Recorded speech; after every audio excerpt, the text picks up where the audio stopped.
ChatGPT দিয়ে CV বানানোর বিপদগুলো জানেন তো? আপনার সিভি আপনার প্রতিচ্ছবি। চাকরিদাতা আপনার সিভির মাধ্যমেই আপনার সঙ্গে পরিচিত হবেন। আমরা অনেকেই ক্রমে কৃত্রিম বুদ্ধিমত্তার ওপর নির্ভরশীল হয়ে পড়ছি। ইমেইল লেখা বা সিভি তৈরির মতো ছোটখাটো কাজেও চ্যাটজিপিটির দ্বারস্থ হচ্ছি। এতে ভুল কম হয়, ঝক্কি কমে যায় তা ঠিক, কিন্তু বিশেষজ্ঞরা বলছেন এভাবে সিভি তৈরি করা ঠিক নয়। কেন? নিজের প্রতিফলন নয়। আপনার সিভি আপনার প্রতিচ্ছবি। চাকরিদাতা আপনার সিভির মাধ্যমেই আপনার সঙ্গে পরিচিত হবেন। চ্যাটজিপিটির মতো কোনো কৃত্রিম বুদ্ধিমত্তা আপনাকে একটা সিভি বানিয়ে দিলে তা আপাতদৃষ্টে সুন্দর হতে পারে ঠিকই, তবে তাতে আপনার নিজস্বতার ছোঁয়া থাকবে না। অর্থাৎ এমনটা হতেই পারে যে সেই সিভিতে আপনিই সঠিকভাবে উপস্থাপিত হচ্ছেন না। চ্যাটজিপিটি হয়তো কেবল কয়েকটি কিওয়ার্ডের ওপর ভিত্তি করেই সিভিটা তৈরি করে দিল, অথচ আপনি নিজে লিখলে নিজের অন্যান্য গুণের কথা উল্লেখ করতেন। যে সিভিতে আপনার চরিত্র বা দক্ষতার প্রতিফলন হয়নি, সেটা দেখে চাকরিদাতা আপনাকে যোগ্য প্রার্থী বিবেচনা নাই করতে পারেন, অথচ আপনার হয়তো সেই যোগ্যতা ঠিকই ছিল। গতানুগতিকতা। চ্যাটজিপিটি ও অন্যান্য কৃত্রিম বুদ্ধিমত্তা বেশ বুদ্ধিমান বটে, তবে সৃজনশীলতায় এটি মানব মস্তিষ্কের চেয়ে নিঃসন্দেহেই পিছিয়ে। একটি পদের জন্য যখন আপনি আবেদন করছেন, তখন আপনার কাছাকাছি যোগ্যতা নিয়েই আরও বহু মানুষ আবেদন করেন। এই একই ধরনের যোগ্যতা সম্পন্ন বহু মানুষের জন্য চ্যাটজিপিটি অনেকটা একই ধরনের সিভি তৈরি করে দিবে। এমন গতানুগতিক সিভি চাকরিদাতার নজর কাড়বে না।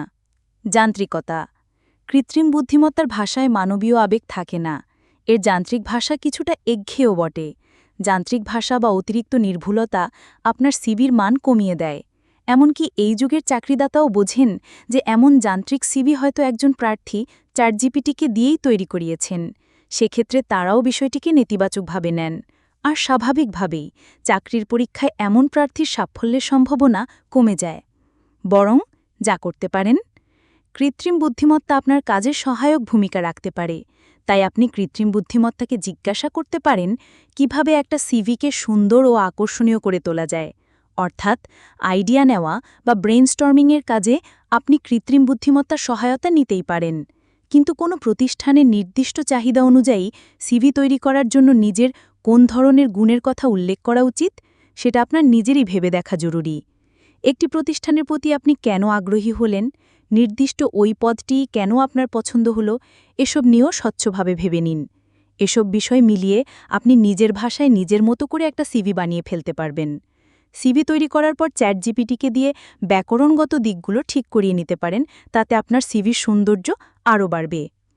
তবুও যদি কৃত্রিম বুদ্ধিমত্তাই হয় ভরসা, প্রতিষ্ঠান, কাঙ্ক্ষিত পদ ও নিজের যোগ্যতা সম্পর্কে সবকিছু বিস্তারিতভাবে ভেবে নেওয়ার পর যদি আপনার সিভির ভাষাটি গুছিয়ে নিতে অসুবিধা হয়, তাহলে আপনার এইসব চিন্তালব্ধ তথ্য দিতে পারেন চ্যাটজিপিটিকে।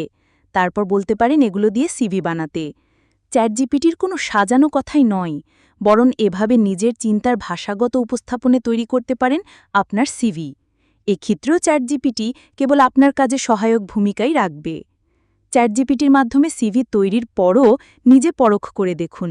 সিভির কোনো অংশ যান্ত্রিক মনে হলে কিংবা কোনো জায়গায় আপনাকে ঠিকভাবে উপস্থাপন করা হচ্ছে না বলে মনে হলে সেই অংশটুকু বদলে দিন। কোনো অবস্থাতেই চ্যাটজিপিটির হাতে নিজের সিভি তৈরির পুরো দায়িত্ব তুলে দেবেন না। সূত্র: অস্ট্রেলিয়ান ব্রডকাস্টিং কর্পোরেশন।